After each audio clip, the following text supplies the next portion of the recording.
Vers le camion se rassemble, merci. Manif contre Je vous la souhaite loi donc la travail, bienvenue 15 pour cette septembre rentrée sociale. 2016. Et comme nous l'avons écrit cet été au président de la République, on se retrouve à la rentrée.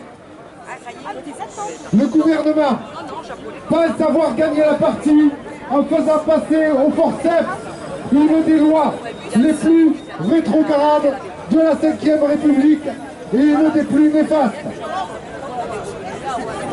Profitant de pauses estivales, mais aussi, s'il vous plaît, profitant de la pause estivale et de la légitime émotion causée par les odieux attentats de cet été, ici même à Nice, le gouvernement a usé pour la 3e fois du fameux 49.3 passé pour faire passer ce texte. La loi travail n'est pas bonne pour les salariés, pour les jeunes, pour les retraités. Elle ne le sera pas plus pour l'économie du pays. Alors que le chômage, la précarité augmente, cette loi accroît les concurrences entre les entreprises, poussant sur l'alignement sur le moins offrant pour les salariés. Cette logique de dumping social va engendrer davantage de flexibilité et de précarité pour remettre en cause nombre d'acquis sociaux. Par ailleurs, cette loi contrevient aux conventions 87, 98 et 158 de l'Organisation internationale du travail relatives à la négociation collective, aux libertés syndicales et au licenciement. L'emploi, les salaires et les conditions du travail restent des préoccupations majeures pour les citoyens et les citoyennes. Le chômage et la précarité sont des fléaux pour notre pays. Les créations d'emplois dans le privé comme dans le public sont pourtant nécessaires pour répondre aux besoins de toute la société. La stabilité et la qualité des emplois sont non seulement gage de progrès social et de qualité de vie pour les salariés et les jeunes, mais aussi c'est un facteur essentiel de création d'emplois. La loi travail tourne le dos à cet enjeu et tous les pays qui ont fait l'expérience d'une telle réforme du droit du travail, que ce soit en Italie, en Espagne, au Portugal, en Grèce et en Allemagne, en mesure aujourd'hui les conséquences néfastes. Affaiblir le code du travail, c'est affaiblir le droit de tous les salariés.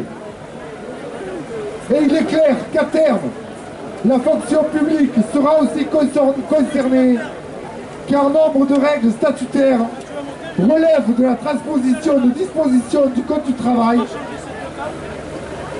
du dialogue social, du respect de la hiérarchie des normes, des droits collectifs, du temps de travail, etc.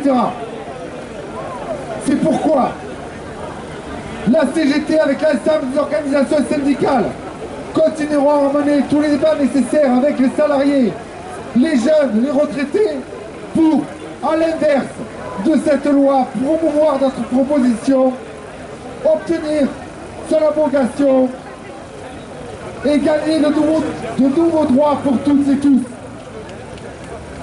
Pour que le CDI devienne vraiment la norme et contre la précarité, nous exigeons la taxation des contrats courts et la généralisation des emplois à temps plein. Par ailleurs, pour travailler mieux et travailler tous, il est urgent, nécessaire et indispensable de réduire la durée du temps de travail à 32 heures, seul levier efficace pour résorber le chômage de masse auquel nous sommes confrontés. Exigeons de plus le retour de la retraite à 60 ans avec des départs anticipés dans le cadre de la pénibilité. Enfin, Il est plus qu'urgent d'augmenter les salaires, les pensions et les minima sociaux pour lutter contre la pauvreté et les inégalités qui ne cessent d'augmenter. De l'argent, il y en a. En 2016, les actionnaires se seront partagés 1028 milliards d'euros en dividendes. Les entreprises françaises auront touché un tout 48 milliards d'euros dans le cadre du CICE pour, au mieux, dans l'hypothèse la plus optimiste, 140 à 160 000 emplois créés, soit un coût de 3 à 400 000 euros par emploi créé. Et l'on va nous expliquer que c'est le travail qui coûte cher. Chers camarades, restons mobilisés. La messe n'est pas dite, les dés ne sont pas lancés. Il est déjà arrivé que des lois promulguées soient retirées sous la pression de la rue. Comme le CPE par exemple. Rien n'est impossible à ceux qui y croient. Continuons le combat, soyons l'épine dans les pieds de ce gouvernement, de ce patronat qui se croit tout permis, et amplifions la lutte dans la rue, dans les entreprises. Je vous remercie et à bientôt. Et faisons tomber le système, autogestion.